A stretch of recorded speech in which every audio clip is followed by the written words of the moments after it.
जब शिक्षा के मंदिर में लापरवाही आस्था पर भारी पड़ने लगे तो सवाल उठना लाजमी है। एक प्रश्न पत्र, एक छोटी सी कक्षा और एक ऐसा सवाल जिसने प्रशासनिक अमले और सामाजिक संगठनों को आमने सामने खड़ा कर दिया है। आज हम बात कर रहे हैं छत्तीसगढ़ के महासमुंद जिले की, जहां सरकारी स्कूलों की अर्धवार्षिक परीक्षा चर्चा का नहीं बल्कि आक्रोश का विषय बन गया है।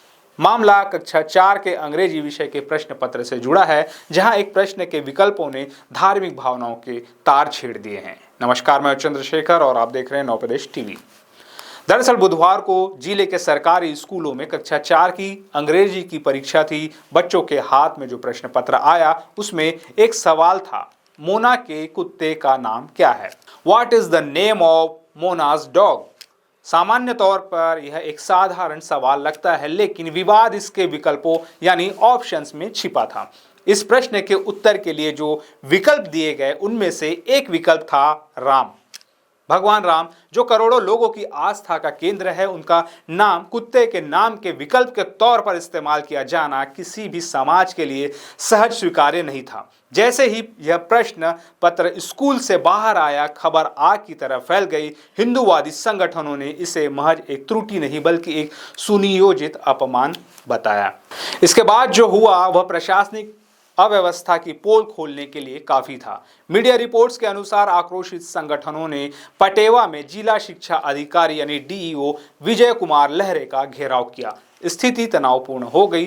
प्रदर्शनकारियों ने कलेक्टर और एसपी को ज्ञापन सौंपकर दोषियों के खिलाफ तत्काल और सख्त कार्रवाई की मांग की। हिंदूवादी नेता विजय महतो ने तो कोतवाली थाने में लिखित आवेदन देकर डीईओ और अन्य जिम्मेदार व्यक्तियों पर धार्मिक भावनाएं आहत करने का आपराधिक मामला दर्ज करने की मांग तक कर दी।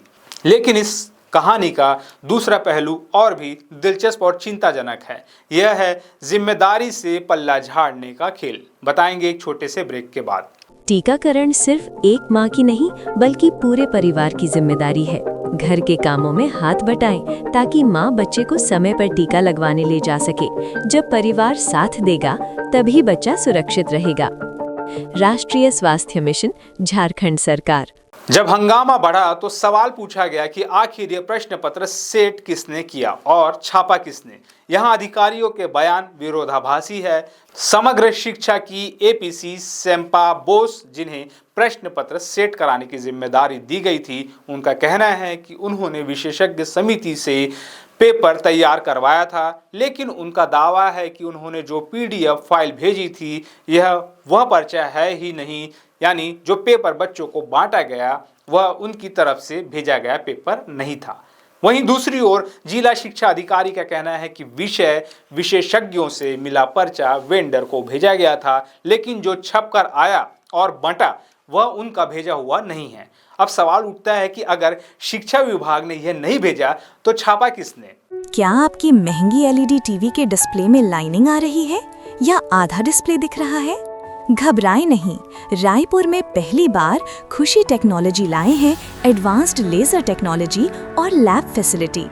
चाहे एलईडी, ओएलईडी, प्लाज्मा हो या डिजिटल स्टैंडी, हम सर्विस सेंटर से कम कीमत पर सब रिपेयर करते हैं। 32 से 65 इंच तक ओरिजिनल डिस्प्ले भी उपलब्ध हैं। तो अपनी टीवी को दें नई जान। आज ही आए खुशी टेक्नोलॉजी, झंडा चौक, आरा मिल गली, शिव मंदिर के पास, बढ़ाई पारा, रायपुर, छत्तीसगढ़, या कॉल करें 9981050458। रिपोर्ट्स के अनुसार इस पर प्रकाशक कृति ऑफसेट के संचालक आदेश श्रीवास्तव का बयान आता है। उन्होंने साफ शब्दों में कहा है कि उन्होंने वही छापा है जो महासमुंद डीईओ कार्यालय से भेजा गया था। अब आप इस स्थिति की गंभीरता को समझिए। एक सरकारी परीक्षा का पेपर छपता है, बच्चों के हाथों में पहुंचता है, उसमें एक गंभीर त्रुटि होती है और जब जवाबदेही की बात आती है तो एपीसी, डीईओ और प्रिंटर तीनों एक दूसरे पर उंगली उठा रहे हैं। यह सिर्फ एक टाइपिंग की गलती नहीं है, यह पूरी परीक्षा प्रणाली की निगरानी पर एक बड़ा प्रश्न चिन्ह है। क्या प्रश्न पत्र छपने से पहले उसकी प्रूफ रीडिंग नहीं की गई? क्या सरकारी दस्तावेजों की सुरक्षा और सटीकता का कोई पैमाना नहीं है? फिलहाल मामले को तूल पकड़ता देख जिला शिक्षा अधिकारी ने बयान जारी किया है कि यह प्रश्न पत्र त्रुटिवश छपा था और इसे निरस्त कर दिया गया है। लेकिन क्या केवल परीक्षा निरस्त कर देने से वह आहत भावनाएं शांत हो जाएगी या फिर यह मान लिया जाएगा कि सिस्टम में बैठे जिम्मेदारों की लापरवाही को मानवीय भूल कहकर टाला जा सकता है? हम इस मामले पर नजर बनाए हुए हैं। प्रशासन की जांच किस दिशा में जाती है और वास्तव में इस त्रुटि का असली गुनहगार कौन है, यह देखना बाकी है। इस पूरे मामले पर आपकी क्या राय है? क्या यह महज एक गलती थी या घोर लापरवाही? हमें कमेंट करके जरूर बताएं। चैनल को सब्सक्राइब करें और इस वीडियो को शेयर करें।